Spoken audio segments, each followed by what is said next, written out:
Looks a lot different now. When I first started this project. Ooh, shaky cam. I got a bunch of other stuff in the way. I've been doing everything else except shoot this last video for this, but get all that crap out of the way and get this thing started.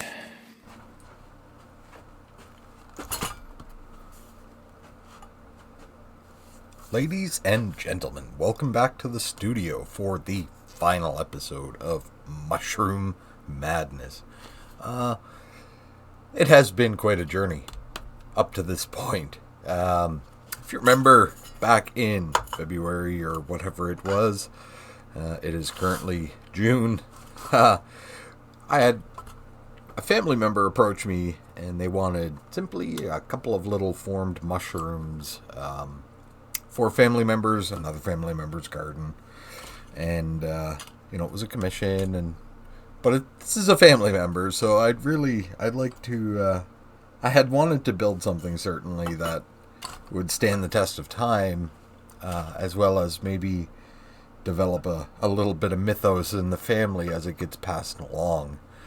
I really think that I was in over my head when I started this thing, because if you remember the sketch there, the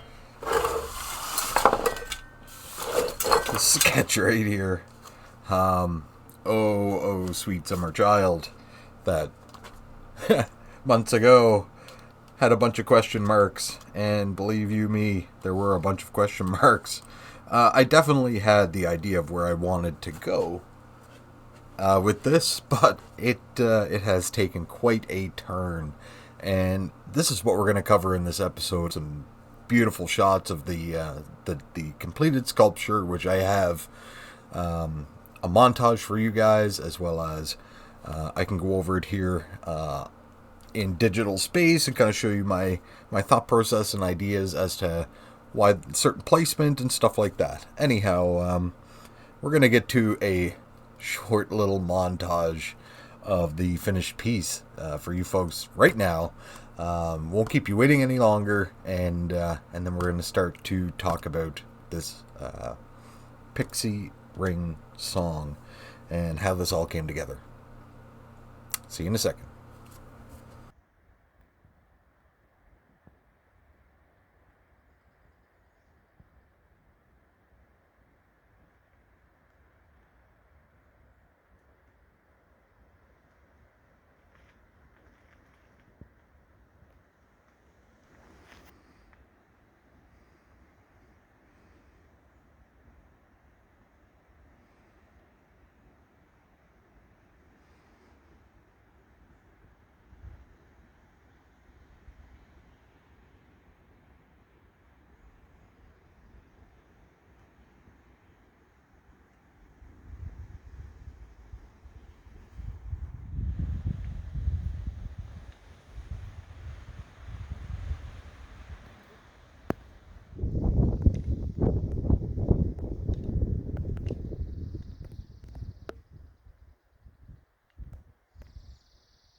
And there you have it. This thing has come together fantastically.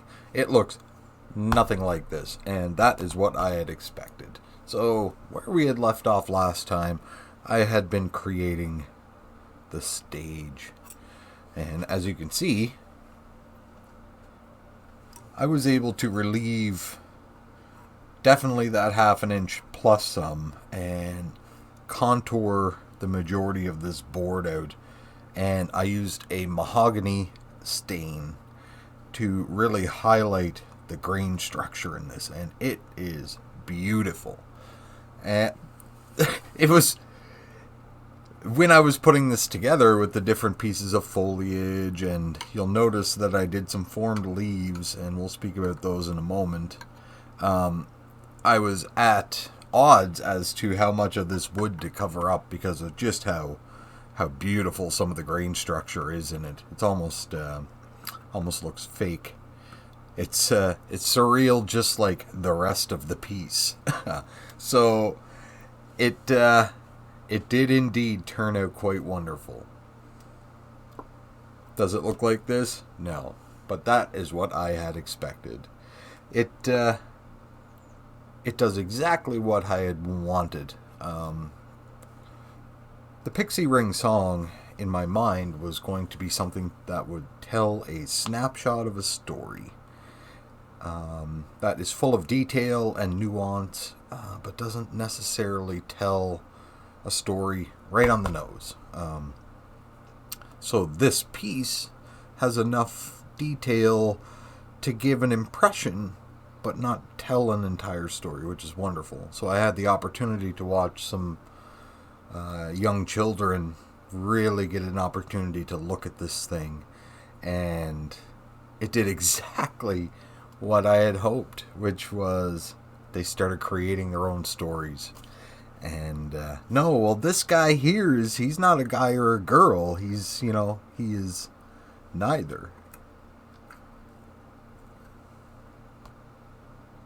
That was pretty powerful, because that was my intent with this character, was for it to be asexual, and to have that read to a child in the form of a sculpture is pretty amazing.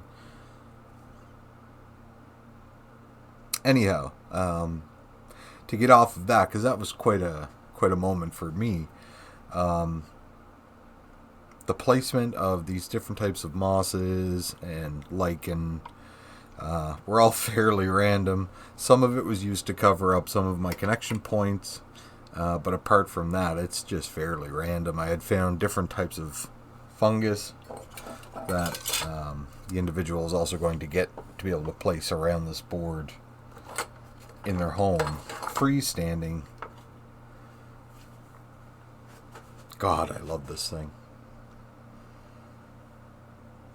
Anyhow, on to some of the details, and we're going to get set up a different shot, and we'll get into that in a moment.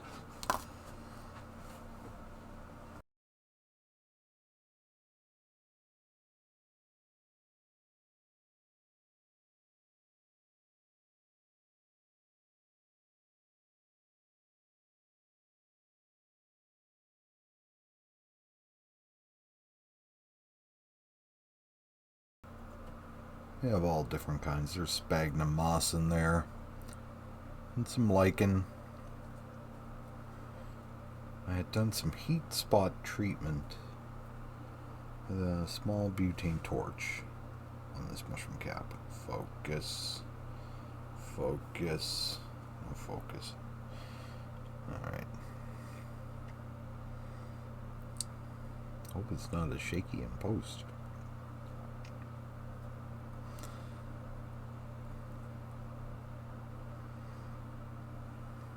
There's that.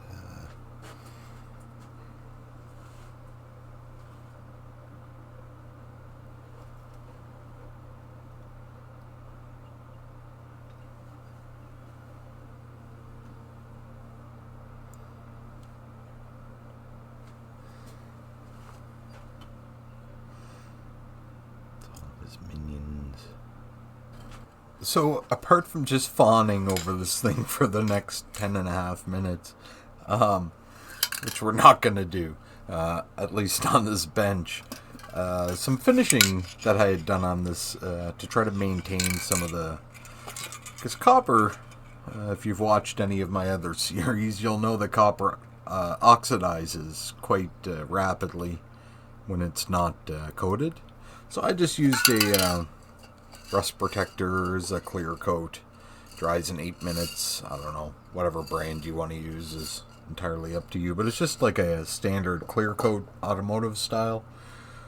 And for any of the wood portion, I just used I'd used the stain, which has a polyurethane base. But then once, so I didn't really, like I would stain, and then as you stain you would rub it away, but then I would use the mineral oil as a final coat, just to make sure that this thing stands up to the test of time, certainly, and is non-toxic and doesn't smell that bad, and X, Y, and Z. So in terms of finishing, it was very simple, just some oil and some clear coat, and that should keep this thing looking great for many, many years to come, so long as it doesn't get exposed to the elements. Yeah, but really at this point in the video, there's not much else I can say about this. It kind of speaks for itself. So what I have done is I've taken this thing out into nature, and I've had a friend of mine take this out into nature and take some shots with it. And that's what I'm going to do, is I'm going to stitch together a nice little montage of this thing in nature and in some really good shots. And, you know, I can only thank anyone that has come along on this journey with me. It's been 3 months in the making, so this thing was finished in May. And I'm just getting around to finishing the video now. So 3 months of my life have gone into the planning of this. And I mean, I haven't been working on it for 3 months, obviously. But the process, let's just say, has taken 3 months. And I've learned so much. It can't even be described how much I've learned in doing this project. And it's really going to carry through in the rest of my art and the rest of my career, and it's given me my own secret world to draw upon for inspiration, and I hope it has for you guys too. Anyhow, thanks for coming on this journey, and keep an eye out on the page and the Facebook, and we got something coming down the tubes. I think you're all gonna like it. Anyhow, take care and enjoy the montage. See you next time.